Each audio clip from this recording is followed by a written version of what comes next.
I've had a few questions, just concerns about what evidence am I going to be able to remember, what's realistic, how much evidence do I need to use in an essay. So, senior literature, there is no exact answer to that question, right? You don't want to be stuck having memorized 50 quotes, having memorized what techniques go with them, and, being stuck with paragraphs that kind of read like quote, and then I've just tried to link it together to create an idea. So, what I like to do is do a bit of a think through and a bit of mapping the evidence throughout the play. Bear with me though, because I don't plan on editing this video, and I do get a little bit distracted, so we'll see how it goes. But we'll go very basic guide to evidence in Lear. The first thing that you need to know is that the structure of Lear is very important. When we did Frankenstein, we did spend quite a bit of time talking about the conventions of a tragedy. And the reason for that was understanding the genre helps us understand why Mary Shelley made those choices. Because there are certain expectations an audience has when they know they're watching a tragic play or they know they're watching a tragic novel, right? And those expectations, to simplify it, kind of look like this. We borrow a lot of language from Aristotle because he decided to write an essay about this. But it looks like someone like Lear, a figure with a lot of power and a lot of authority, with a fatal flaw. And Lear's fatal flaw is hubris.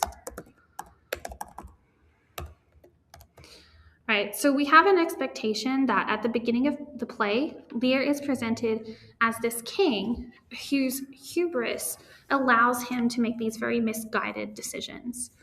You have to remember that with the Divine Right of Kings, Lear sees himself as the representation of God on earth. So his power isn't just political power, it is divine authority. But I think Lear's problem is that he has this divine authority, but he kind of wields it in a very arrogant way. His hubris kind of manifests in that he wants to wield this authority, and he's very tyrannical in the way that he commands the people around him. He commands them to be obedient. He casts out Cordelia when it appears that she's not being obedient. He ignores Kent when Kent gives him a warning that he's undermining his own power. So I guess you could say that Lear's hubris is that he tries to wield. I'm going to blame you guys for not being able to spell, because I've seen you misspell too many times. So he tries to wield this divine authority and power. And he's presented as this almost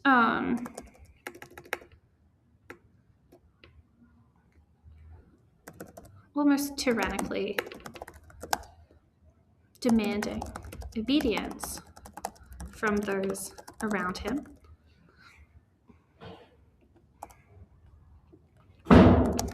But he doesn't recognize the responsibility that this power gives him. And so he doesn't have the wisdom you expect from a king.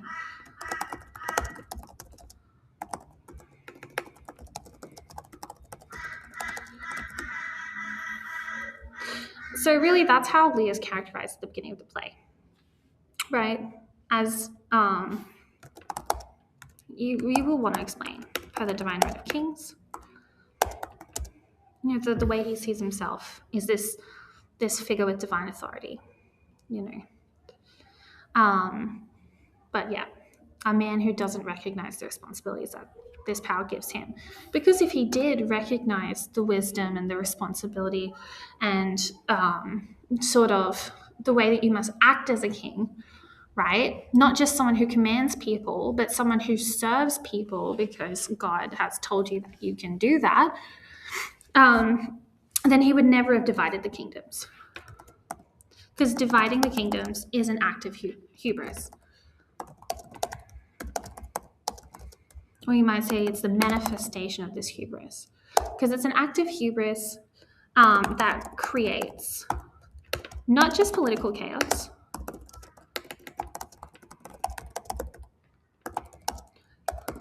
but, and I might want to explain the political chaos, because, the political chaos, not just political chaos and the, I'll say grounds for later civil war. Remember, the play ends in a civil war between England and an invading foreign power, so it is total political chaos. That's something that we probably understand pretty well. Dividing the kingdoms weakens them. It creates political chaos, but not just political chaos, also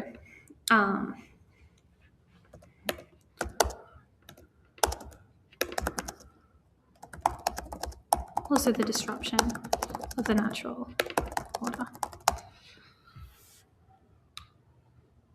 Yeah, cool.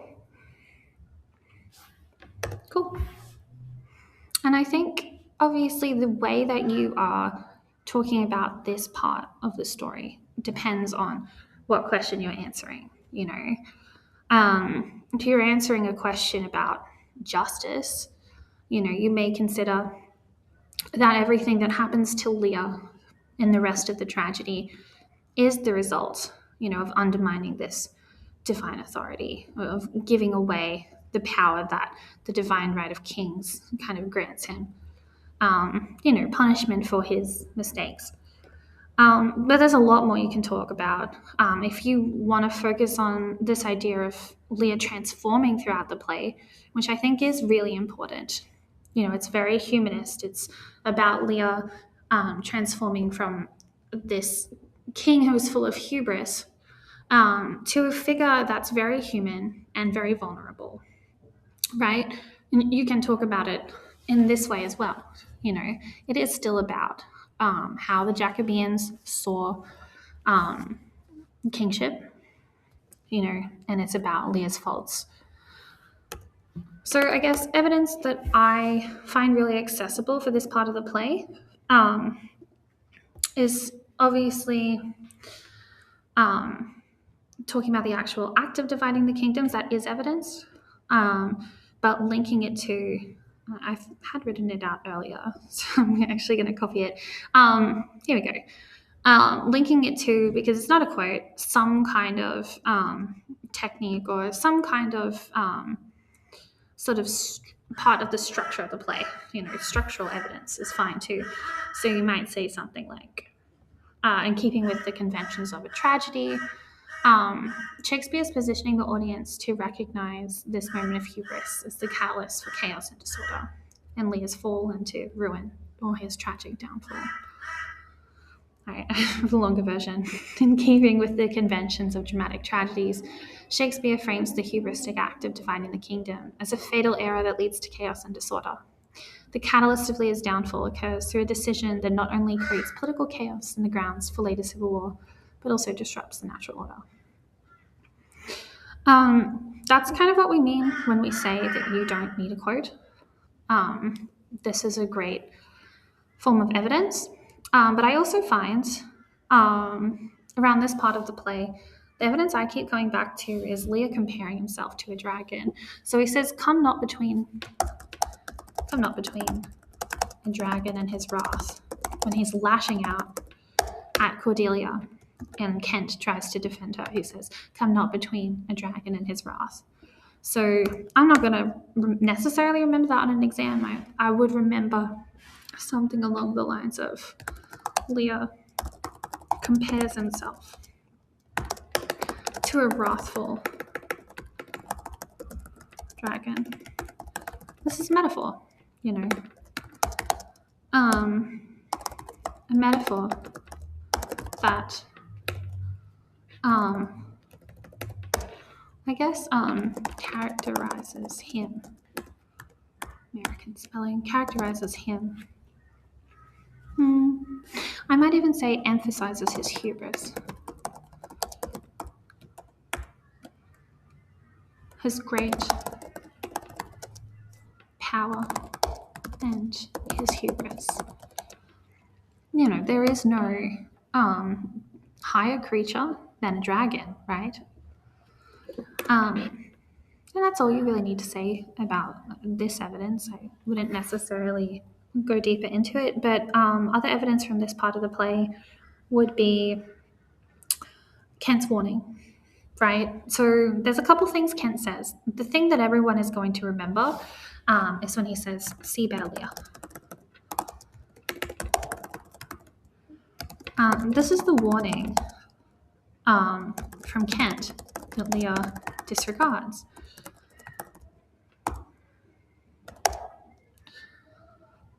And I think the reason for that is that Lear has very little regard, or I guess people below him in this hierarchy, they're not visible to him. So he does disregard Kent's warning, even though Kent is the most loyal person in his court.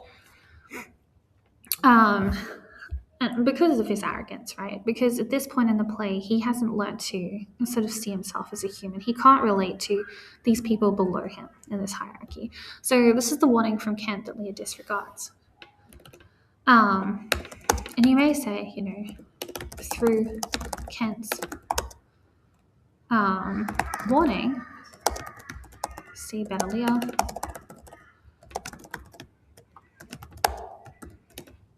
Shakespeare foregrounds, you know, he introduces the blindness motif. And I guess we do have to very briefly explain what that blindness motif represents. Shakespeare foregrounds the blindness motif that is developed throughout the rest of the play, symbolizing Lear's journey from, let's just say, an arrogant king. We're not going for perfection. From an arrogant king. Or even, let's just go from hubris to humility.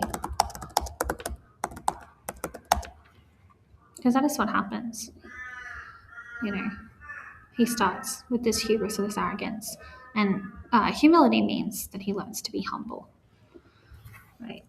And I would say, and from, I can't say blindness. It's a little bit literal. And from, I can't think today. I'm trying to say from something to insight.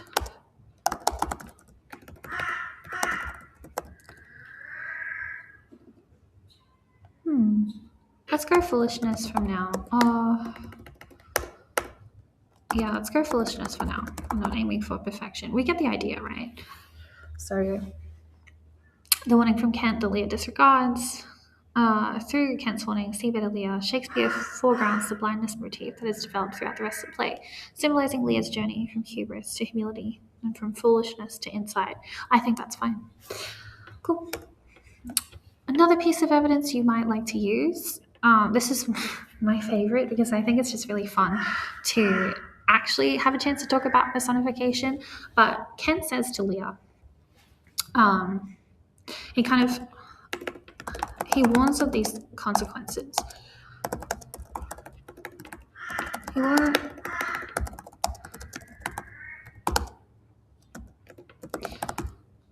He warns of the consequences of Lear's hubris.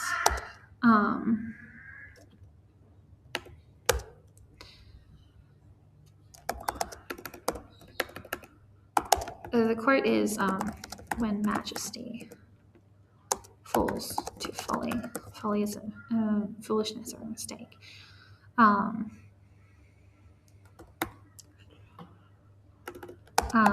the chaos that ensues when majesty falls to folly. And if you can't remember that one, there's one other one that I love. When majesty falls to folly and power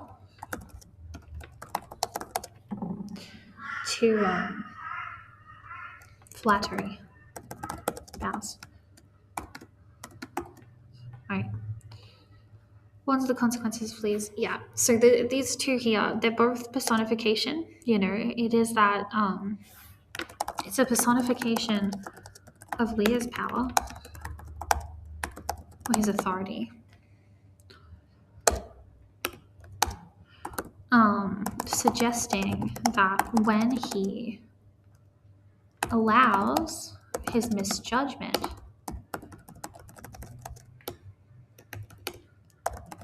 to shape these decisions,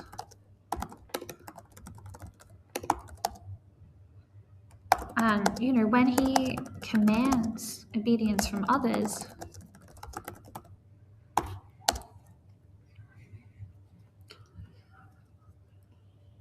I suppose,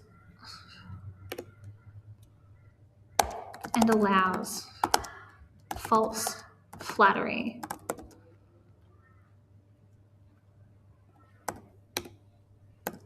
to influence him.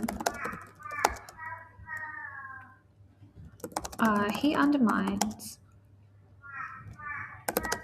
the power of the crown itself. It's not just, I guess, the foolishness of one man.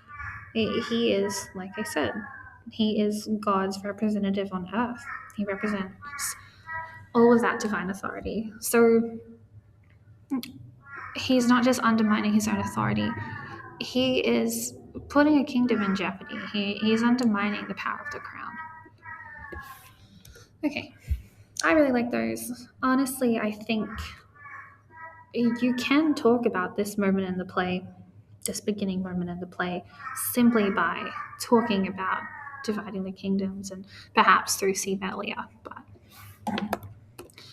let's pick your own adventure there. All right, so conventions of a tragedy, this is our starting point, our high point, Lear's hubris. And then the decision here that creates political chaos. So the next part of the play is when this starts to unravel for Lear, right? So for Lear, this starts to unravel, when he finds himself at the mercy of his daughters. And in particular, what stands out to me is how Goneril and Regan are characterized. So there's a lot of animal imagery. So Goneril and Regan are often associated with animal imagery. This is a recurring motif throughout the play.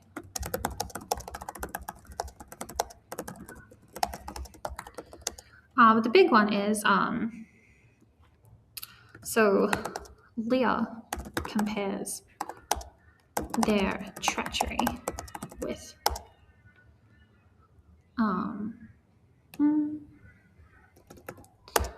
it's the quote here, sharper than a serpent's tooth. So he kind of, I suppose he's complaining. So Lear laments that his daughter's treachery is sharper than a serpent's tooth. I do want to fact check that because I was less tired when I thought about what I was going to say today. Yeah, cool. So think about this quote, which I think is really fun. Yes, you can just say it's a metaphor. You can just say it's animal imagery that emphasizes, their treachery. Totally fine. But I know a lot of you already pointed to this in class. I wasn't even going to bring it up.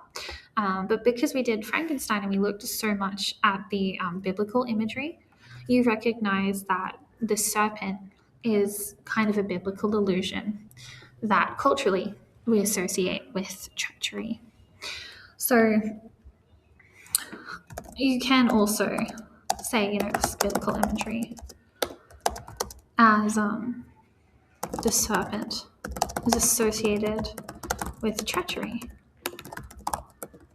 And some of you took it a step farther and you kind of said, well, it's also quite gendered, right?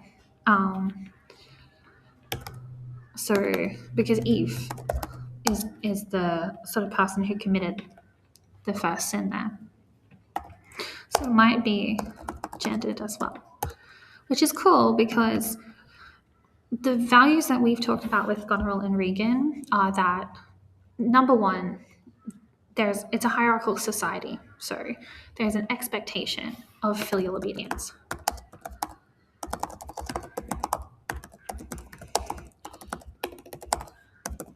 Cool, good. But I think it's doubly so because these are women, you know. So it's also, oh my gosh, sorry. It's also patriarchal. It's a hierarchical and it is a patriarchal society. So their disobedience is doubly transgressive. You know, it's a double sin because of the expectations of female subservience. The women are subservient to the male members of their families, right? That's it. I think it's a cool quote.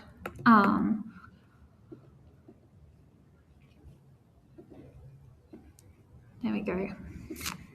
I think it's a cool quote. I haven't really modeled a lot of paragraphs where we analyze it. The one that I often will go to is not a quote, but the moment that Lear is stripped of his retinue of knights, because that's really significant. So Lear being stripped of his retinue of knights. If you want a quote, the quote is, I always say lamenting. You're probably going to want a different word by the end of this. Or reason, not the need.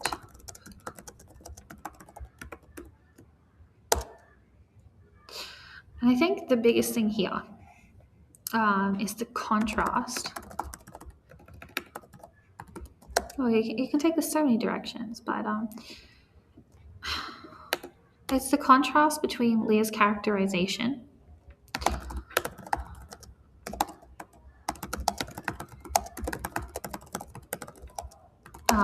as an arrogant king, you know, at the beginning of the play. You know, his language is now pleading. That's cool. It's good analysis. It's enough. But you may also see that he is it's symbolism. So he's being stripped of the last symbols of his power. Oh, this moment's really significant. It's what drives him out into the storm. You know.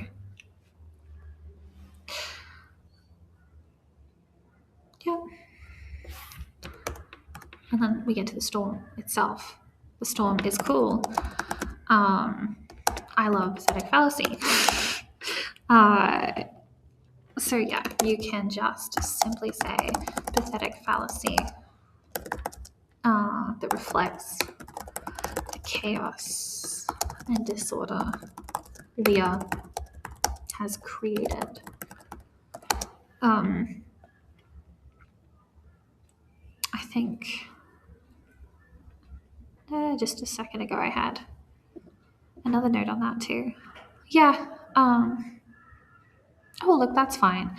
Some of you had some really good thoughts about how Lear is kind of characterized during the storm. You know, that it might also reflects his... It's a crisis of identity that he has. After being removed from kingly power, I guess. It doesn't sound amazing. But that it's true, you know. You might also say, if you want to do, what did we say? Of course, maybe the most famous quote, I forgot it. Blow winds and crack your cheeks. And some of you told me this might be the only quote you remember, and I'm not going to comment on why. Blow winds and crack your cheeks. I think this is cool because, again, he is using this language. It's imperative. So an imperative is a command. So Lear's imperative, this imperative. It shows him trying to command the storm itself. This is a man who is becoming mad, you know. He's desperately trying to cling on to his power. After essentially being usurped by his daughters.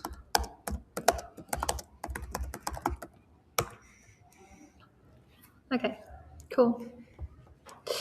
I didn't include this originally because we have more than enough evidence, but I like it. So we've also got see me here, you gods. Really fun. If you are writing an essay about Lear's sort of how he loses his faith and he loses his belief in divine order and justice throughout the play, you might think about how he yells, "See me here, you gods." And again, it is an imperative where he is, he is commanding the gods to recognize his suffering. He still believes in divine order and justice. You know, he still wants his suffering to be recognized. But that changes by the end of the play, which we'll talk about later when he's holding Cordelia in his arms and he is, almost incoherent, repeating how.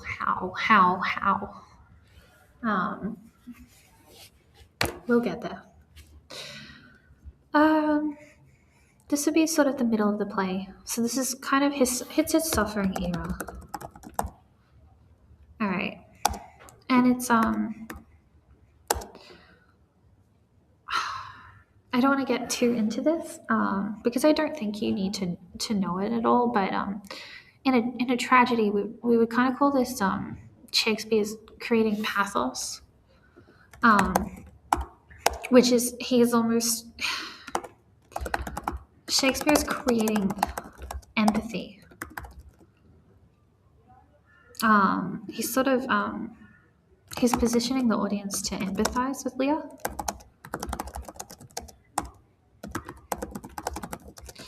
That doesn't mean that he is positioning the audience to see Lear's suffering as undeserved. Not at all. It's definitely still deserved. And it's definitely still a consequence, of his earlier hubris. Or some might say it's a divine consequence, right, of, sort of transgressing against this belief in the divine right of kings and undermining his own power. But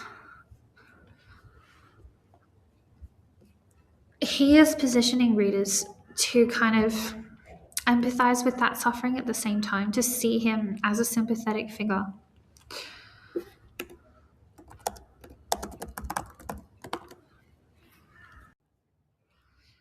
Okay, I came back to re-record this part because I forgot a piece of evidence that I think is pretty interesting.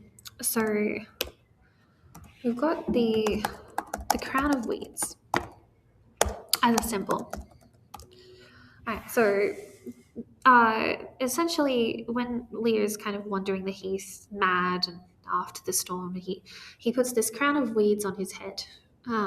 He makes it out of weeds. It's obviously, this is a symbol of his kingship.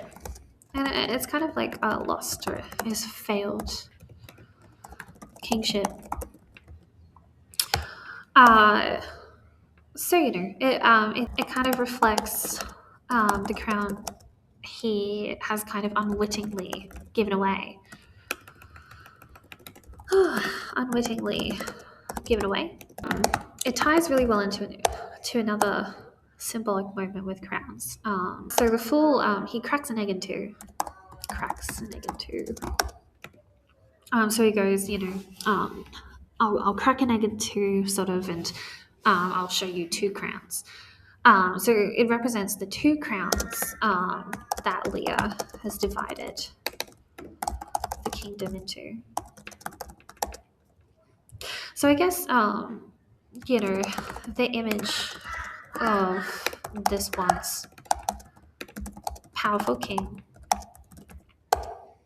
roaming the heaths, and he's with his fool, but he's roaming the heaths with a crown of flowers.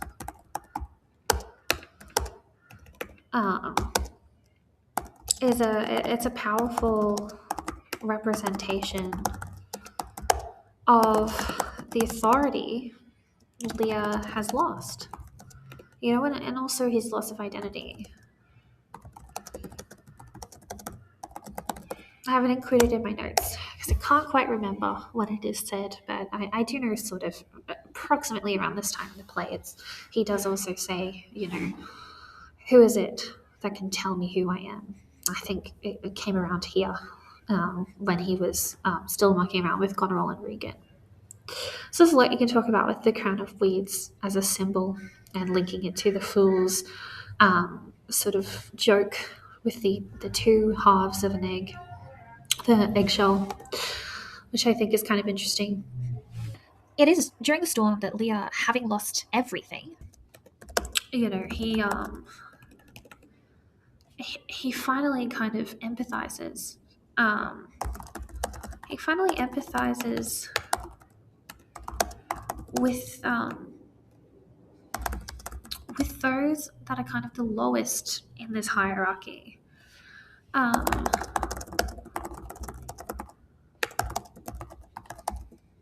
Those poor, naked wretches.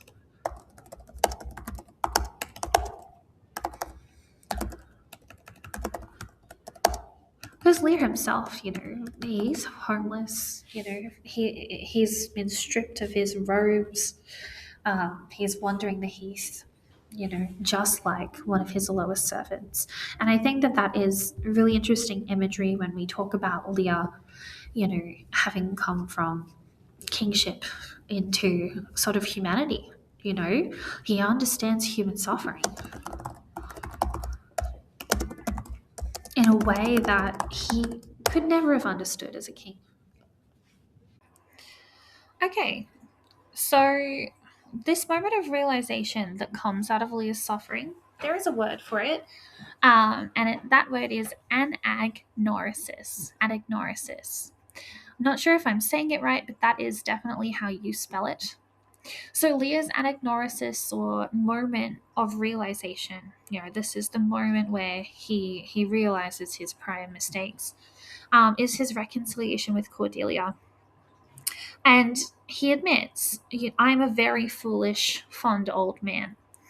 And this moment really, it signals his moral growth and his transformation. So it's the turning point in this journey of self-discovery that he's been making, this journey towards self-knowledge, this journey that is teaching him humility.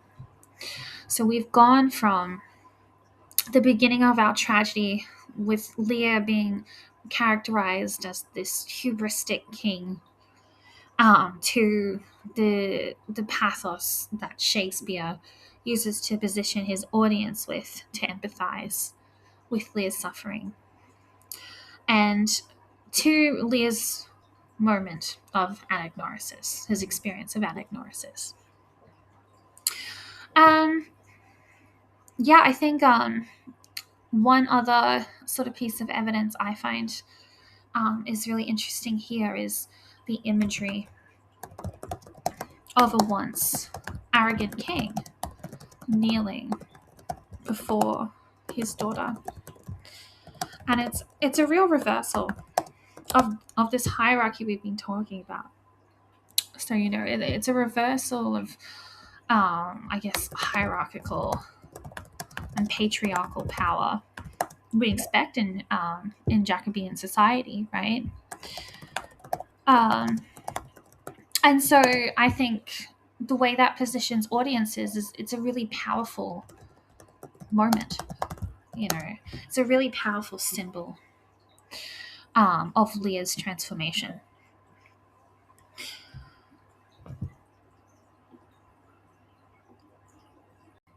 So parallel to this, Shakespeare has, well, I guess we could say Shakespeare has this parallel plot structure,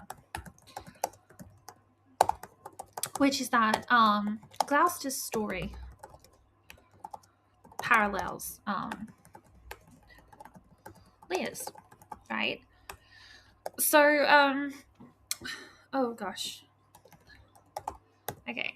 Gloucester's story parallels Lear in that he also undergoes the same transformation.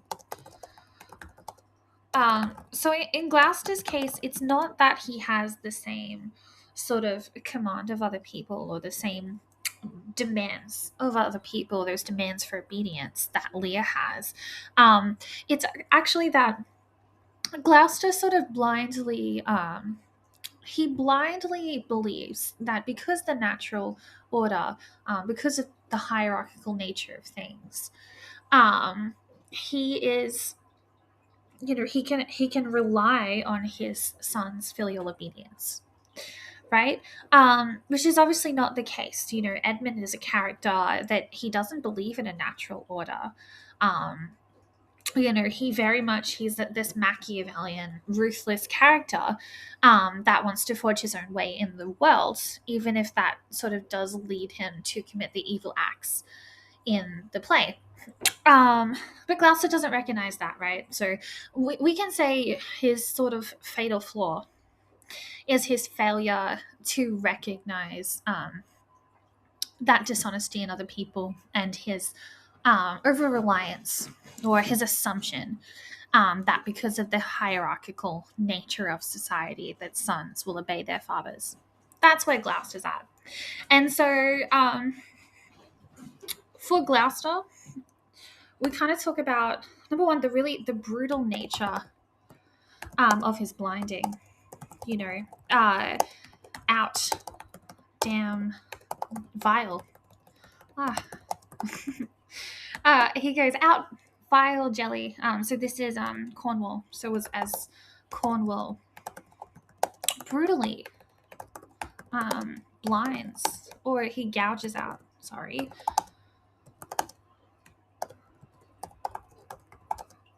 He gouges out Gloucester's eyes. And then I think this moment really is meant to elicit horror from an audience, and not just because it is so grotesque, the imagery is so grotesque, but also because it represents the chaos and disorder that is happening in the kingdom, and also the way that this unchecked power that Lear has given to people who don't deserve it, or people who are sort of usurping it, so going against the natural order, the power he's given to these people, it's unchecked power that is resulting in this immense cruelty and this immense injustice. So Cornwall brutally gouges out Gloucester's eyes. It represents that chaos and disorder, the cruelty of that unchecked power that Lear kind of irresponsibly gives away.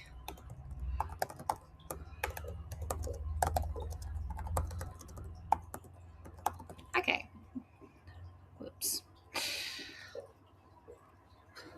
So it leads to Gloucester kind of coming to the same moment of anagnosis or realization that Lear does. And he says, I stumbled when I saw. So this moment, I stumbled when I saw it, this paradox.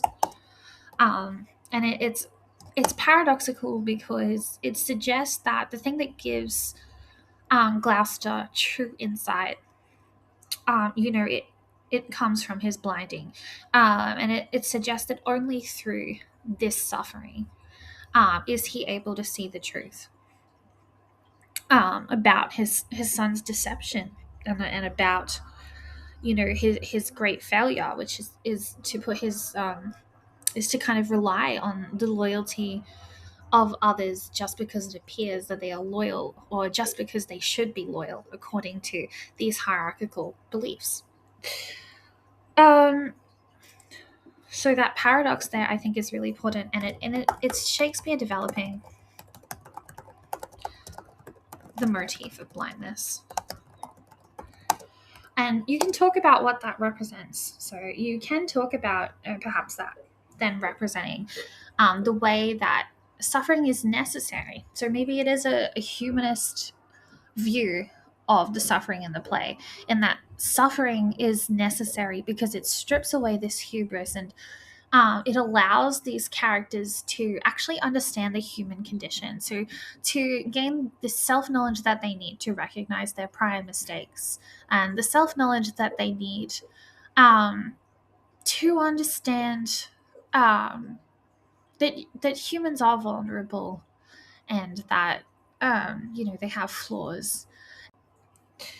And if you're of the mindset, you know, um, you're not particularly interested in this humanist focus on self knowledge, then perhaps it is that you're interpreting this moment, with Gloucester, and this moment with Lear, as a kind of way of showing that yes, they are suffering the divine consequences of their flaws, of their mistakes, of Lear's hubris, and Gloucester's sort of blindness. Um, but that this kind of suffering, it sort of redeems them, you know. And so the reconciliation with Cordelia is that moment of redemption for Lear, and Gloucester's realization that once he stumbles, he sees.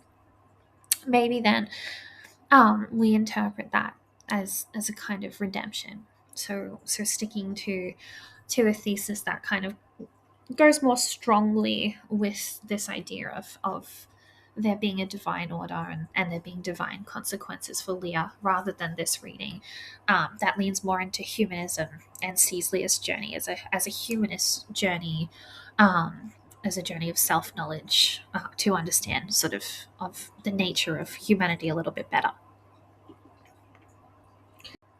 So I'll continue the video in a part two. Now that we've kind of hit the midpoint, or the turning point of the play, really, we'll start to talk about the ending. Because the ending, depending on how you interpret it, it either kind of, it might support your understanding of the play as kind of divine justice, purification, or like moral purification, and then a release from suffering. Or, your understanding of the ending of the play might lean in a little bit more to Shakespeare questioning divine justice, or questioning the idea of natural order. Difficult to say that he rejects it, but certainly possible to say that he complicates it, or he presents it as imperfect. We'll get into all of that in a part two.